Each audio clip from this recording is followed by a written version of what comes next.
The meeting is quorate. The first decision, if you like, the safe decision of this committee is to make a decision on who you wish to act as the chairman of the Crichton Sub Committee. So could I please ask for nominations? Councillor Dykes. I'd like to nominate Jane Maitland, please. Councillor Maitland.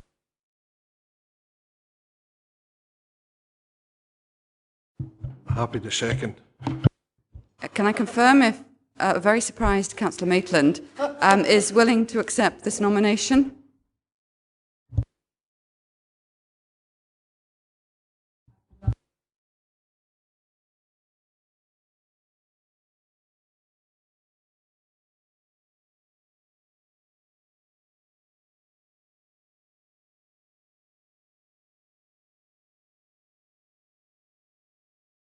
Sorry, can I just preempt what Councillor Maitland, I believe, is concerned about, as are we all, in terms of the governance and how the chair would fit in respect of how these organisations work at the present time and how that successor organisation at the end of the day will manage business where we can minimise at the very least the possible conflicts. I think that's really where we're all coming from, but more especially at this moment in time. Councillor Maitland.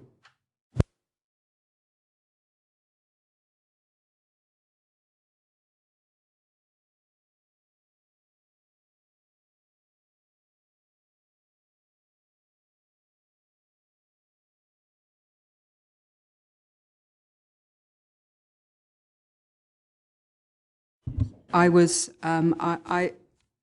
absolutely. I mean, this was asked of me as I walked down the corridor, and so while my mouth was hanging open. I don't have any difficulty in doing the work. That's not a problem. But I do think there is an issue, and I want to ask advice about whether or not it would be appropriate, because at the moment, as you'll have seen from the papers, I am the interim chairman of the trust, and I just don't know whether, in fact, you could sensibly be expected to take one hat off and say you're looking after the trust in respect to being on an outside body, and then be on the subcommittee and chair the subcommittee. So I need to have a little bit of advice, please, on this.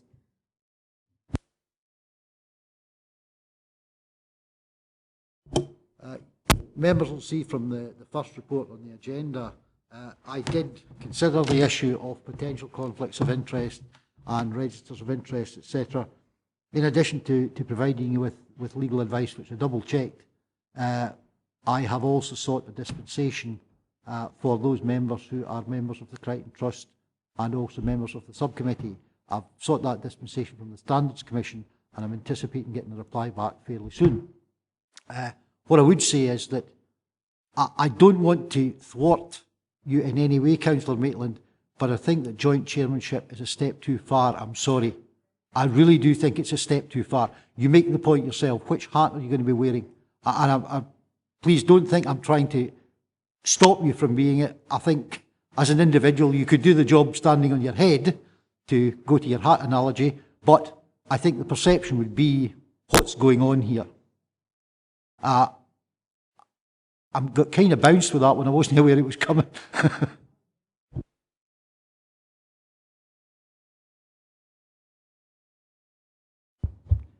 Can I propose then the chair for the Nistile Area Committee, Councillor Dykes? Can I just, I mean, if you can't be a joint chairman because you're chairman of the trust, there's many members sitting around this room today who are also on the trust, and I would have thought then there was a possibility that that would be a conflict as well if that was the case. So, you know, we need to kind of clarify that position. I think what I've clarified is, insofar as I am concerned, because of the relationship between the Crichton Trust and the Council, provided it's in your register of interest, you can be a member of both. If you're a member of both, one, you can be the chairman as well as a member, or you can be the chairman as well as a member, but I think joint chairmanship is a step too far. I'm sorry. I really do feel it's a step too far. It would be open, of course, to Councillor Maitland to determine which chairmanship she wished to take. I don't want to complicate the matter. I'd really like to move on and get a chair appointed, please. In that case, I'd like to propose Councillor Groom then. He's not a member of the Trust, and therefore I would like to propose him. Provost, would you like to take, unless there's anyone else minded? No. Provost, would you like to take the chair, please?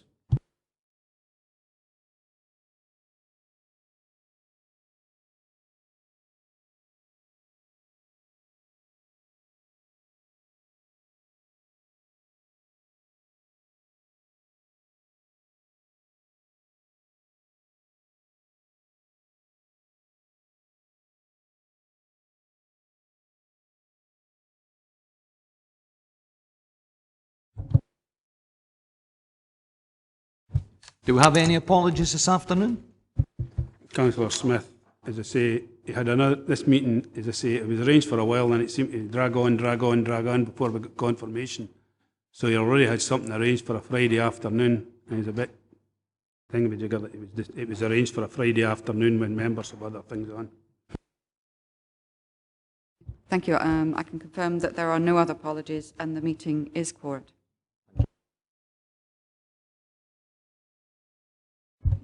Declarations of interest. Leader.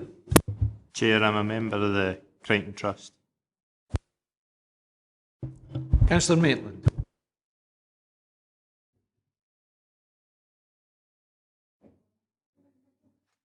Councillor Dykes.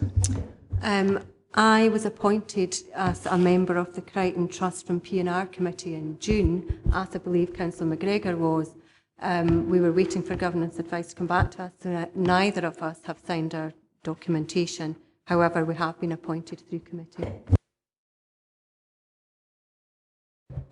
Subject to what my governance officer says, I think what we'll do is we'll make a standing record in the minutes that we have got members of the Crichton Trust on this subcommittee, and that will save getting declarations of interest. We'll just record it as a matter of course for the future.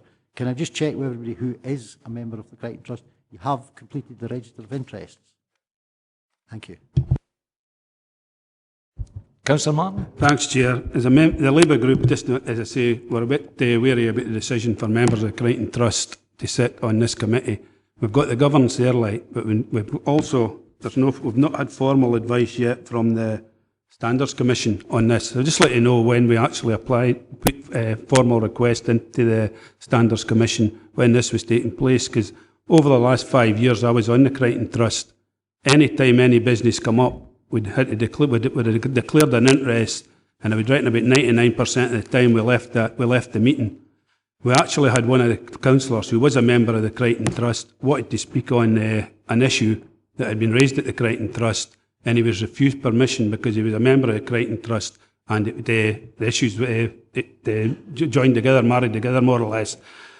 This has happened in the past, as I say, for 5 years this went on. I just don't know how the situation has changed now, whether it was because some members jumped in to become members of the Crichton Trust before this committee was actually formed, and then they realised it would be a conflict of interest.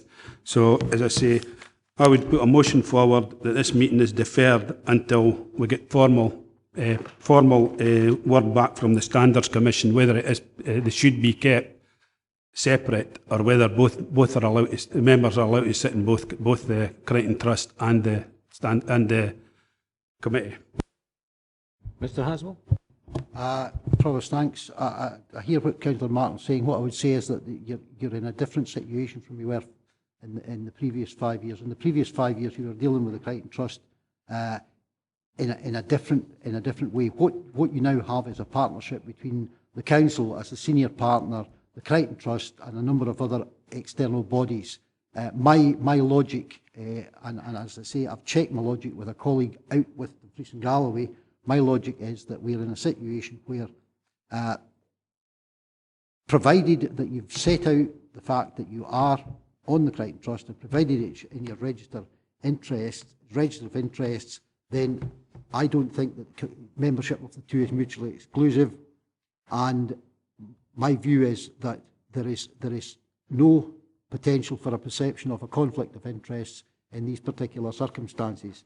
The request for the dispensation was made some days ago, and it was an add-on I'm not expecting the Standards Commission to tell me, yes, I've made the right decision. I think they might write back to me and say, you're an experienced officer, you've made a decision, and provided your members are prepared to accept your advice, we will run with that. They may grant the dispensation, I don't know yet, but I have taken separate advice, sir, and the advice that I'm given stands. I hear what Councillor Martin's saying. It may appear to be somewhat perverse. I was not asked from a political point of view to make this decision. I don't make my decisions on political point of view, because in the end of the day, it's no skin off my nose if somebody gets done for the fact that they're sitting on two bodies and there's a conflict of interest. I have given my advice without fear or favour. I was not asked to change my advice by any member of this council, or indeed by any officer of this council. So I have provided my advice. It's the best advice I can give you. It's for members to determine whether they take my advice or not. The fact that we're waiting for a correspondence from the Standards Commission, the only thing I would change is if the Standards Commission tell me I've got it entirely wrong, then I'll apologise to everybody, but I don't think that that's going to happen. I think the Standards Commission are quite comfortable with what we're doing. What we're doing here is we're trying to find a way forward for a single entity. There is no question of somebody having a financial or a non-financial interest. We're working all in the one direction at this moment in time, which 2 years ago, with due respect to my friend Mr McKinnon, we weren't necessarily working in the one direction. It was two different things we were doing. So I'm taking the view, and I give my advice without fear or favour.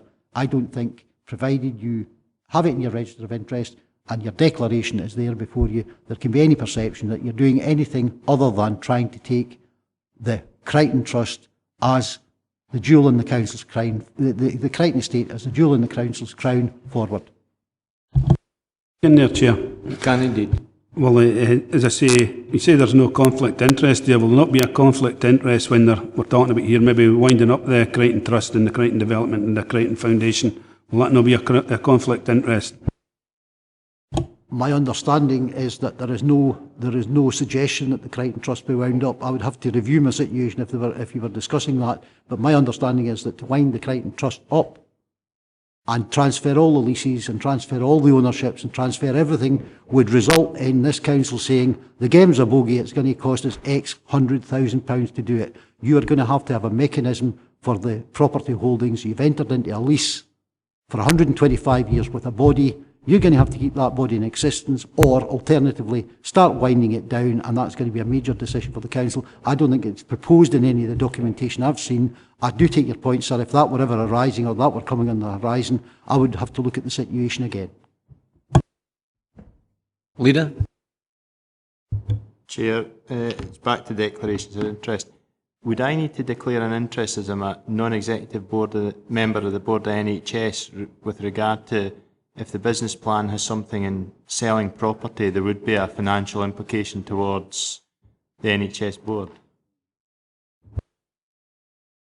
I think it's an interest to declare, but in respect to the business before you, it's not one that I would give advice that you'd have to leave the meeting for.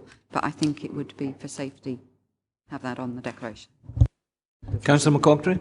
Yeah, I'm happy to second Councillor Martin. I think that in the past, to be quite honest with you, when the thing was first set up, members sat in at committee meetings, particularly the Policy and Resources Committee.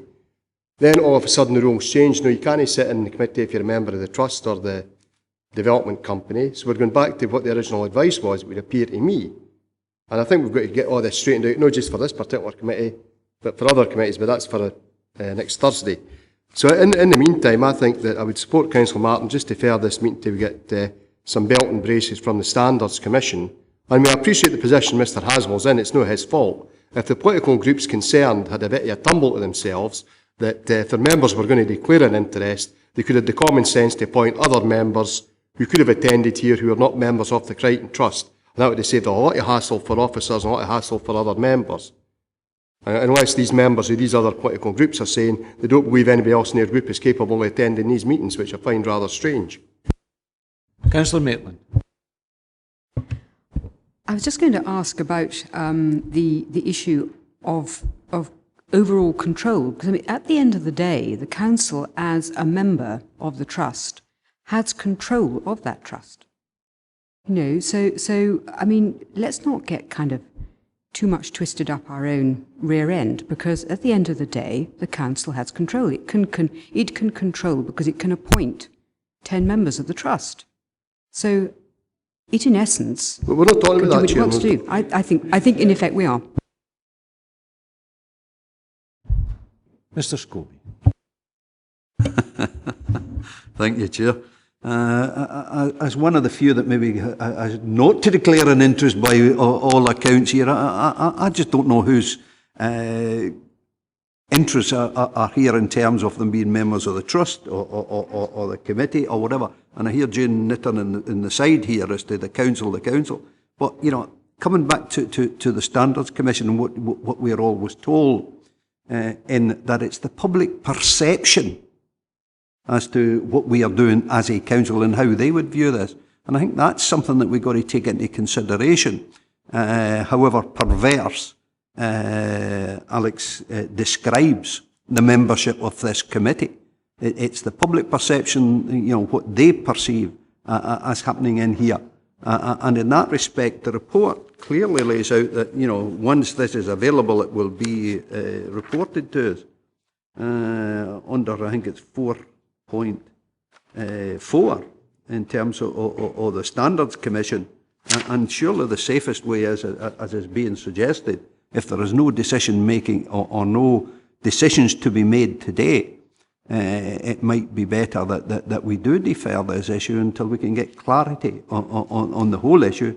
And as Councillor McCaughey is saying, it's for the individual to perhaps examine their own conscience as to whether they feel comfortable and that there still remains the public perception.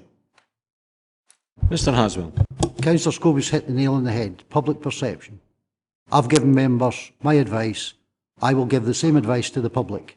The public's perception will be that Alec Haswell's either right or he's wrong. At the moment, he's giving them their advice. Chairman, you have a motion before you. Councillor Dykes. Thank you, Chair. I'm more than happy to take the advice that I've been given, and I would like to put down an amendment, please, that we sit and carry on with this committee, ask the members who are here today, and I would move that we carry on with the committee. Yep. Thank you. Thank you. Chairman, then confirm that you are allowing now a procedural vote, which is a motion put forward by Councillor Martin, seconded by Councillor McCaughey, which is to effect that the business of today's meeting be deferred to a future meeting until such time as the advice of the Standards Commission is made known to all members in this committee. The amendment put forward by Councillor Dykes, seconded by the leader, is that having received the advice that this meeting continue and consider the business before it. Okay. Are members clear? They understand the motion and the amendment? Chairman. Amendment. Councillor Collins. Councillor Dykes. Leader. Councillor McGregor. Councillor Maitland. Councillor Martin. Thank you. Councillor McCaughey. Councillor Scobie. Councillor Smith's not present. Councillor Wood. Abstain. The amendment then is carried. 6 votes to 3 with 1 abstention. And the meeting now continues. Thank you.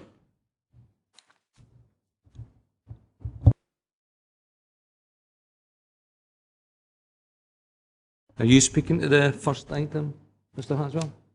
Thanks, sir. You've already had the debate for most of it. I think what I would suggest is that you look at the remit that you've been given by the council. I think Ewan Green's report leads nicely into what the governance and financial arrangements are proposed to be. I think Ewan sets out the context. So I don't really want to add anything to this report. I'll answer any questions.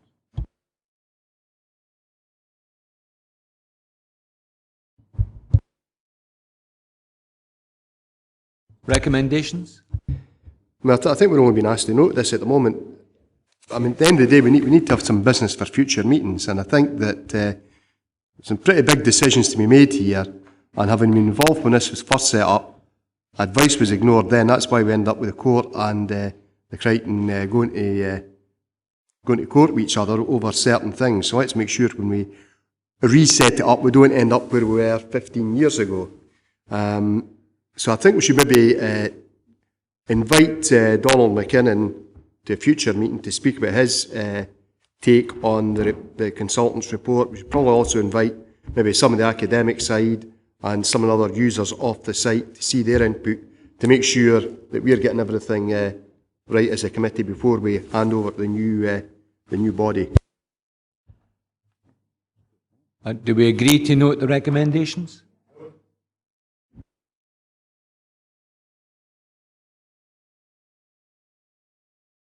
Takes us on to the next part, the Crichton Campus Business Plan. Ewan? Thank you, Chair. This is a report just to provide members with an update on progress made to date and outline the key actions that we propose to move forward up to the point of October 31st, 2013. In terms of the background of Section 3 of the report, just noted there the outcome of full council. And in Section 4 of the report, I've provided, I think, an update on under considerations of several of the key considerations, if you like, in moving forward. In terms of governance, and quite right, members have already noted the fact that we're moving forward and how we can ensure the council has sole control of the trust and that the trust is indeed, or the mechanism there is fit for purpose moving forward. A whole number of complex financial and legal issues to deal with there. We're working through these and would intend to bring a report back to this committee in due course for further consideration on that matter. In terms of the joint management group, in 4.2 of the report, 4.2.2, this is the group that sets the academic direction of travel for the campus. A very significant influential group, and a very important move forward has been the Council's Education and Economic Development Services, now part of that group, which was one of the recommendations from the Crichton 2020 business plan. The Crichton Forum is another recommendation within the business plan. This, in effect, is keeping together the wider stakeholder group that worked through to get the position of the Crichton 2020 business plan. So this would include more than just the academic institutions and the council. It's the wider stakeholders involved, including the Crichton Foundation, businesses that are on the Crichton, etc. And proposal there is that we will hold that meeting twice a year as an informal meeting and a way of continue to engage with all key stakeholders. Indeed, that in order to move that forward, the council should take a lead role in facilitating that meeting. Section 4.3 starts off just reiterating the recommendations in the business plan for the council to provide revenue support over a 5-year basis to allow the Crichton offer to grow to a sustainable level. But in 4.3.1, I've outlined there for members the range of considerations that we're going to work through in order to try to bring back before you again a report which outlines clearly how we feel that funding can be found over the next 5 years. An important point to note in this report is that we anticipate the funding requirement from 2014-15, but are on a timetable to try and have this agreed by Council by the 31st of March of 2013 in order that we start positive negotiations with the universities. And to wrap that up, Chair, Section 5 in the report just notes down that these key actions that I've outlined there and the target dates that we are working towards to bring back reports for members. Carol? Thank you, Chairman. First of all, can I just give an apology to the Chair? And I think it must be, it's always when you're in awe when you've got the Senior Governance Officer at the table. I forgot to say at the beginning, because this is the first meeting of a new committee, it's your decision in respect of recording. You'll be glad to know we have started to record, but I do need just procedurally to confirm that all members are happy and having established that principle that this meeting is recorded. Yes. Okay, so the apology was accepted, so I don't get my... Thank you. Councillor Dykes. Thank you. I do understand that this will be coming back to us with a full report where we can make some decisions at a later date, but there's a couple of questions I wanted to ask about the finance side of things. And in particular, I wanted a little bit more of an explanation for on page 7 of 8, item 3, which is the utilisation of funds generated from capital receipts and property rationalisation by the Council and the Crichton Trust. I just wanted a bit of clarification on that. Can you tell me exactly what you mean by that? Because obviously I would have thought if a building was sold that belonged to the council, then the capital receipt for that would actually belong to the council. And I just wanted a little bit of clarification on that one first. There are another couple of points as well. But that would indeed be the case, although the council may take a decision that that's funding that they could put in, the council could put into the Crichton. But that also relates to things like rates that would not be applied to a building in the future, for example, that would be revenue that may be allocated to the Crichton in due course as part of the overall budget planning. And just item 6 as well, the realignment of the council's economic development budgets, obviously to include a direct contribution to the Crichton Trust. I mean, obviously that would have to come back to Policy and Resources Committee if any of those decisions were to be made. Councillor Maitland. Thanks very much. I mean, I think really what we've got to have is a way forward about what we're in fact trying to achieve, and then how we fund it. The members might be amused to know that the Trust looked at number 3 as well and wondered how that it would assist the council to dispose of its own asset, if you see what I mean, on the Crichton. So it's being thought of across the whole piece, if you see what I mean, and we wondered how that could also be achieved. I wanted to mention 2 things. We were talking about the joint management group, just I wanted to make a question about what will emerge from that partnership and how the council would be able to know what is proposed and to from the partners and to who it would be reported to. I think it was agreed that it would be to full council to hear and to full council. But I'd just like confirmation about that. To say in general, I think we shouldn't pussyfoot around. I mean, we do know what the problems are, we know what the tensions are, and let's meet them headway. You know, it's about the fact that some of our customers on the site feel that maybe cost profiles are quite high. How can we deal with that? And we need to look at that as a full council to see what can be done in order to go forward in partnership to get the maximum out of this asset, which at the moment, there's no question about it, we regard the academic presence on that place to be the most important thing for the region. Anecdotally, members who were at the Stewardship Area Committee yesterday heard a presentation from officers doing medical and mental health project in the Stewardship, and they said, quote unquote, they said, the academic input in terms of evaluating this report by students from Glasgow University on the Crichton is a godsend. I just thought I'd sort of pop that in as people to understand that it's actually having an effect upon our own customers. Councillor Wood. Thank you, Chair. It was also just to build on what Councillor Dykes was talking about with regard to the financing. And my concern is within item number 4, where it talks about increasing the revenue income from accommodation rentals.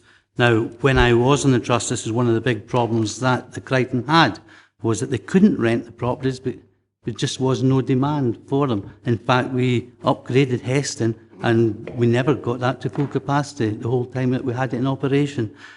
So we really do need to have when the report comes back, some real substantive evidence that this is achievable, because in its present format it's not. And if you also look at the bigger report, it clearly identifies the Crichton base as a real issue in that it is too reliant on public funding.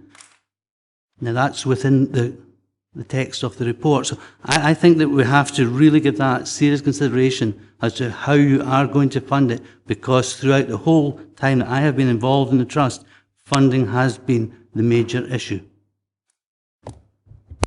Councillor McCocktrey. Yeah, I'll go back to what I said earlier. I think, we're can note this today, but we can't really do much more. I think we really need to get people along here and talk to them. There's a whole load of issues there that come out in the consultant's report. There are issues that we need to talk to Ms McKinnon about. I was on the board when a lot of things were set up there in terms of rental. We should be hearing from council officers as well, because council is not a charity. Do we actually need to be using these buildings up here? You know, we're effectively subsidising them by using them buildings, and are they the best use of buildings by us as an authority? Because our budget's getting squeezed as well. So there are a number of issues there that need to be addressed.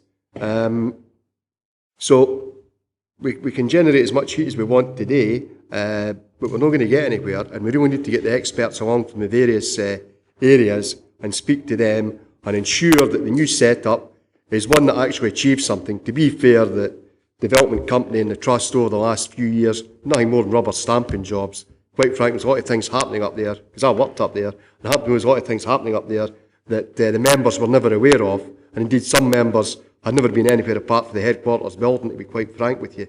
So I think we need to ensure that whoever's in charge in the future are folk who are going to take a genuine interest and make it work. But we've got to make sure what we hand over to them is fit for purpose. Councillor Martin.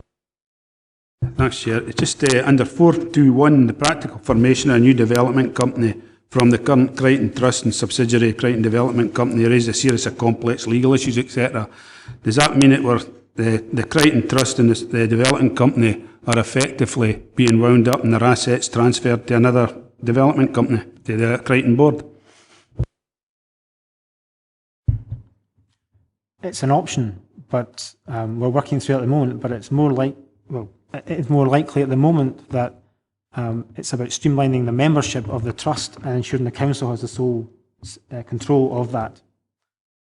So it's an option that we have to work through, I think, to be able to come back to you with best advice on the best route to have the council in the strongest position. But I'd say at this moment in time, it's more likely that it will be about realigning what exists at the moment. Councillor Wood.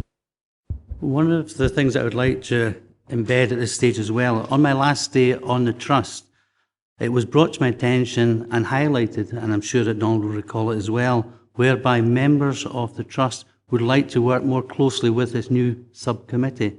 And I think we have to find a mechanism that that can be achieved. Councillor Dykes.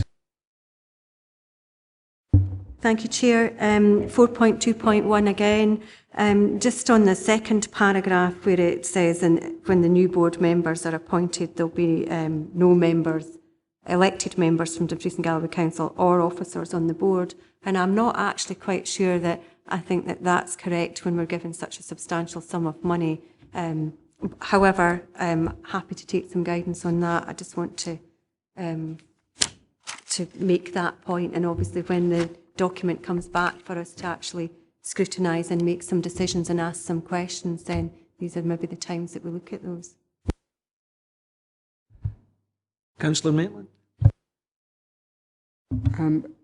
Thank you. I just wanted to say, in response to a couple of things that people have said, the board met and it looked at the key actions in item number 5.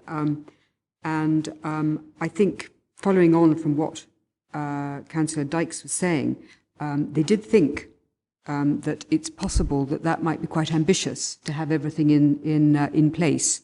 I have to say to members that the board very much welcomed what was here and wishes to work very closely. Indeed, as somebody's pointed out, half of us are there and half of us are here. So really, it's not a difficulty. And I will say also that again, remembering the structure that we've got at the moment, the council has overall control, whatever happens. The members that are there at the moment very much welcomed the reports that were here, and were very happy to take it forward, as laid down here, with that caveat about the timetable. Are we happy now to go to the recommendations? Can we take 2.1 and 2.2? Okay. I have no further business today. Thank you very much, ladies and gentlemen. And it's good night from me, and it's good night from Tom.